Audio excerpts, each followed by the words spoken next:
All the usual places you listen to Pure West Radio across Pembrokeshire, and it is great to have you with us. On the way, we are going to review the weekend's cricket with some incredible results across the county, including Neyland being bowled out for just 31, and Narberth winning a nail-biter against Haverfordwest, and Carew securing a big win against Langham. We will look at how things stand at the top and bottom of the table. Plenty of football to cover as well, including an opening day win for Haverfordwest County, and in the final part of the show, with the Olympic Games done and dusted for 2024 and the Paralympics to come, we will be joined by KT, and we want to hear from you as well with some of your favourite moments from what has been a blistering last couple of weeks of sport. That is all to come between now and 9 o'clock. With me this evening, Fraser Watson. How are you?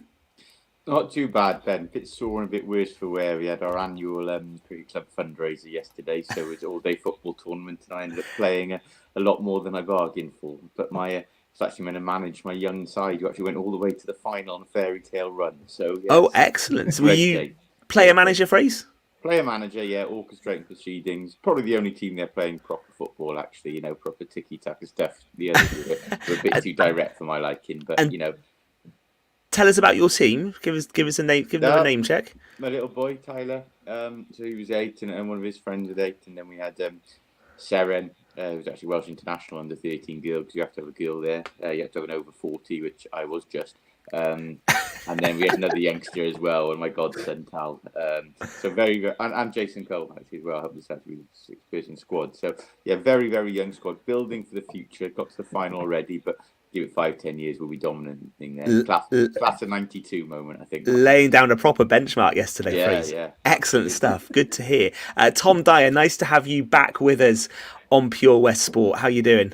I'm doing very well. However, I did make the mistake of going on a park run after a 2-week all-inclusive holiday, and I felt it. I'm still feeling it now.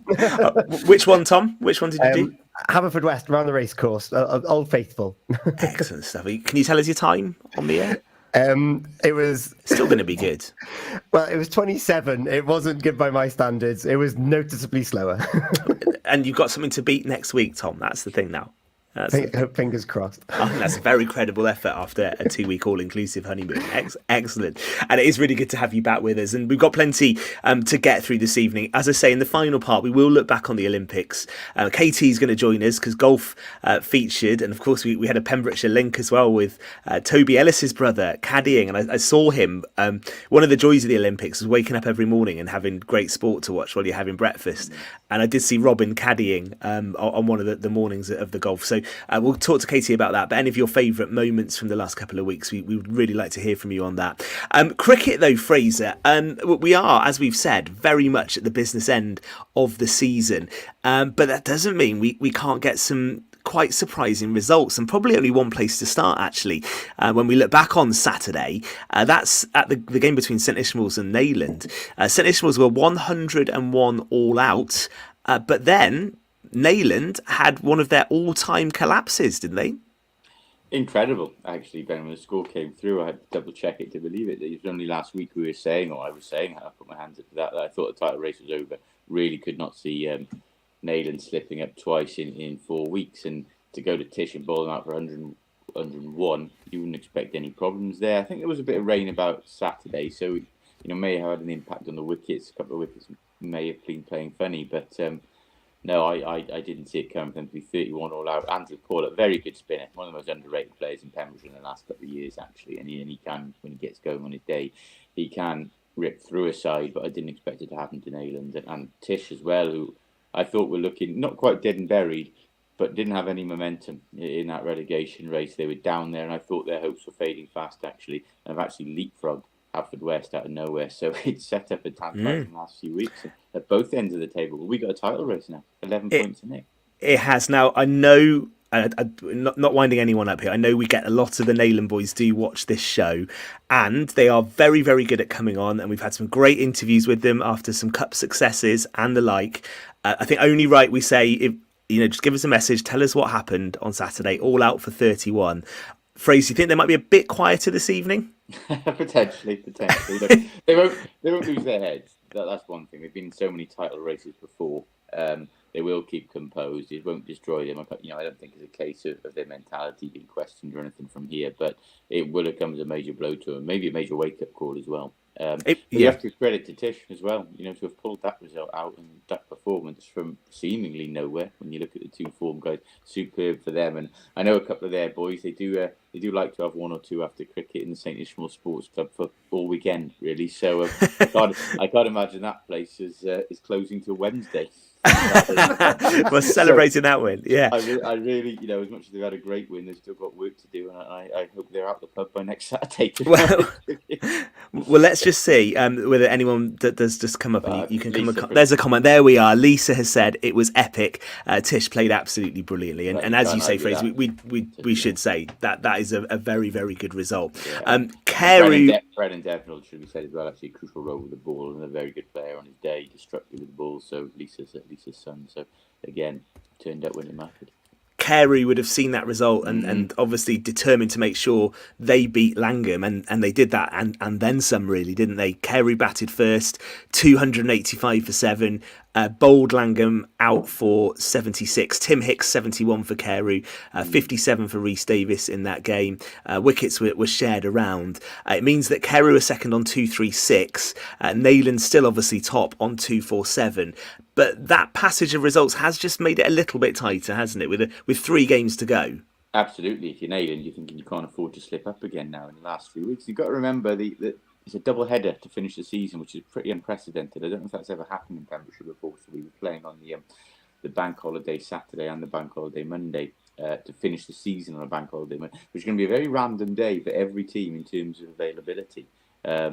So anything can happen now in the next 3 weeks. I'm just trying to look at the fixtures here. Actually, I'm seeing this week Neyland go to Lawrenny, Harrison Allen Bowl finalists. We know what they can do in their day. That's not a straightforward game by any means. Carew at home to Criselli, huge derby that. Criselli like nothing more but to scupper them. You look on the penultimate day, that bank holiday Saturday, Neyland at home to Carew in what could potentially decide it before the bank holiday Monday fixture. So if Carew can win next week and still be within striking distance, that is going to be a huge, huge Saturday. That could be huge, couldn't it? That really could, and that's the week before the Harrison Allen final as well, isn't it? So we could have a bumper couple of games, and you are right. Well, if that goes to the decider, both sets of players, Carew and Neyland, there'll be holidays being cancelled. Oh, absolutely. There'll be many in work on the Tuesday after the weekend as well.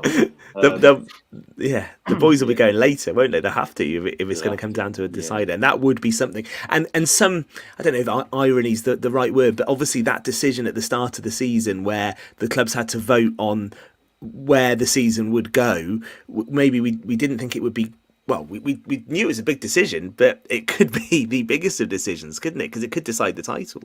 It could be pivotal in all leagues, Ben, to be honest. A lot of teams will struggle for availability on that day. They tend to struggle on the bank holiday Monday anyway. And that happened actually earlier in the year when it was played in the May bank holiday. It could have a huge effect if you've got teams fielding under strength times besides when they're battling relegation promotion. It's a situation we're in ourselves.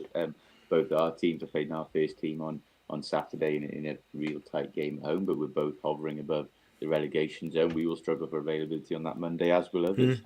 So it all will depend on who you're missing. But you're right, the decision they took could be a lot more pivotal than I think any of us ever envisaged. Yeah, and we spoke about that quite a bit on the show, didn't we, when that was going through? At the bottom of the table in Division 1, it was a crucial game, wasn't it? Haverfordwest against Narberth, and what a nail-biter that was. Haverfordwest batted first. They were all out for 115, which netted them 6 points. Could still be crucial, those 6 points. But Narberth chased it down, didn't they, and won by 2 wickets. 100%. Narberth, again, they've still got match winners, but they're a very erratic side. But you look at them now, suddenly they look dead and buried before this week, and suddenly they're in with a shout. They're 14 points off St Ishmael's, and they would have been sick to have come over there out of that win and then learn what Tish had done. I'm sure they would have expected to be a lot closer than that. But, Haverfordwest was sitting third bottom. You felt that with Neyland playing Tish, had they beaten Narberth, they would essentially be safe there with 3 weeks to go, or as good as, were in a very strong position. They instead find themselves in the bottom two, and Narberth held their nerve in that, and I'm glad that they did, because teams do have a tendency in Division 1 to, or all divisions really, when they're bottom, just to give up the ghost, so to speak, and Narberth have been inconsistent, and maybe I've been guilty of that as well in previous seasons, I have to say that, but they're obviously fighting to the end, and they've given themselves a shot now. It's made it very, very interesting, hasn't it? So, where would you be saying? Do you think Neyland's experience will get them over the line, Fraser, or do you think Carew? I think it's still very hard to go against Neyland. It's not like their form's been wavering. It did look a freak result, and just simply because of the situation they've been in this so many times before and are so well vested at getting over the line in title races. But look, Carew, you mentioned Tim Hicks there, 71. If they back first in that game and he gets going, very, very capable, quick run scorer. Rhys Davis the same. Sean Whitfield good with bat and ball. They've got a very strong side, Carew. They've got youngsters who have come into it. Their second and third team and packed with youngsters and have come into it and really boosted it as well. So, it's going to be a fascinating day that Saturday. We've got to get past Cresselly first, of course. I don't think we'll have any declarations this Saturday. So they've got to get past. That's a huge game for them first. But if they do get to that Saturday, who bats first could be crucial. Can you imagine if we'd been doing a show in those days, eh? I'm kind of glad we didn't. Yeah. Alec Colley Cup final is this weekend as well, isn't it? So we really are in the busy end of the season now, and we've got the Harris Allen to come at the end of the month. But the Alec Colley is this Sunday, Fraser. That's right, and that's we just mentioned Carew there. Their second team actually very, very good young side. We played against them twice this year at Llanrhian, and I went down with the first team a couple of weeks ago to watch them. They'll start favourites actually. Lawrenny, of course, the Division 4 team. Carew, second Division 2 team. Actually played that Lawrenny second team. They have a good side as well. Jamie Phillips, former first team captain, who hasn't been available for the first team this year because of various reasons. Been playing for the second. Expect him to play big player if he plays. But I think Carew are the strongest side, but Lawrenny are capable. Okay, we've also got matches in the midweek T20 again this week as well. Craig doing a good job with that, and he came on the show right at the beginning. So the games this week: Hundleton Hornets v the Cresselly Doves. That will be tomorrow. On Wednesday, the Narby Barmy Army play the Hebranston Hurricanes. And then on Thursday, the Cresselly Doves take on the Saundersfoot Seasiders. Building up to finals day there as well. And that's actually going to be in September, isn't it? Sunday, the 8th of September for T20 Finals Day at Pembroke Dock Cricket Club, which, Tom, is the week after. We have It's a Knockout at Pembroke Dock, isn't it? Pembroke Dock is brilliant for hosting these community events, and It's a Knockout. If you're a team watching this or listening, then please do consider getting involved. Maybe not if you're in that final the week after, but yeah, come on and sign a team up. It's a Knockout. What is it? Inflatable courses to get involved in and have a bit of fun. Excellent. Yeah, you can get in touch with us. It's sales@purewestradio.com. Fraser's got a helper joining him on the screen. That was my assistant. That was my assistant manager yesterday. Excellent. Well done. Basking in the glory from yesterday. That's great. So cricket will go right the way through till September the 8th with that T20 finals day. So plenty still to come and plenty to look forward to as well over the next few weeks as the cricket season reaches its end, and it's going to be an exciting finish. And in Division 2 as well, Fraser, there's still plenty to play for, isn't there, across all of the divisions?